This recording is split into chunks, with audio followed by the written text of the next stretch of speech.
Smarks watching MTC Media, taking a look at the DePaul Blue Demons. And I know you're wondering why the DePaul Blue Demons. DePaul regularly is picked to finish last place in the Big East. I know Georgetown ended up in the Big East last year. DePaul was picked there to be last year. They're picked there to be there this year. But you're seeing a little bit of difference out of the 3-0 Blue Demons. And it's been based around 3 transfers that's now in there. And we saw that in their 69-53 win over Minnesota on the road in the gather games now to qualify.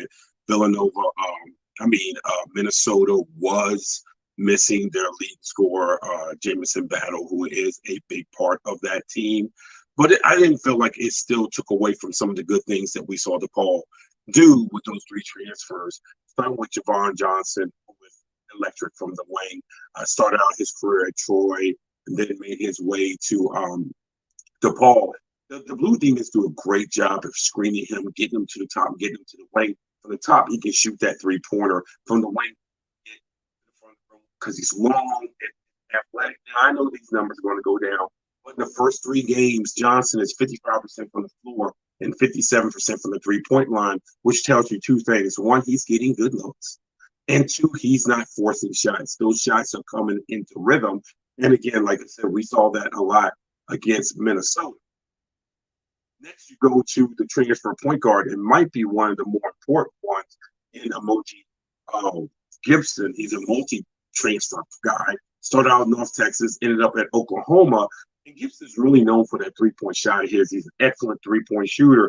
But one of the things that I think that DePaul have seen is this graduation from knowing when to be that 3-point shooter you have in your whole career and knowing when to run an offense and run a team that has talent around you and you're trying to get the ball to the other guys.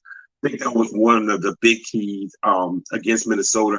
And he's still searching to do that. You know, in 3 games, you're not going to find a balance when you have a bunch of transfers, but you can see it trending towards that direction. The thing is going to be that you're going to have to watch all season with DePaul Gibson is do it the entire year and not just at the beginning when you know it's a point of emphasis and you're going out your way to do it.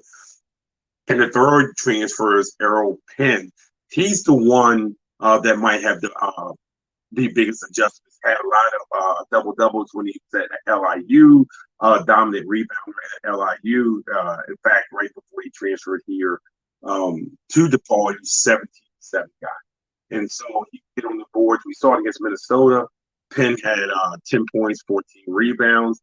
The thing about him that I worry about, especially once you get to conference season, is fouls. In all 3 games, he has had 4 fouls, and he's getting used to what it's like to compete every night, probably at a higher level than where he was. So he's the one with the biggest question mark.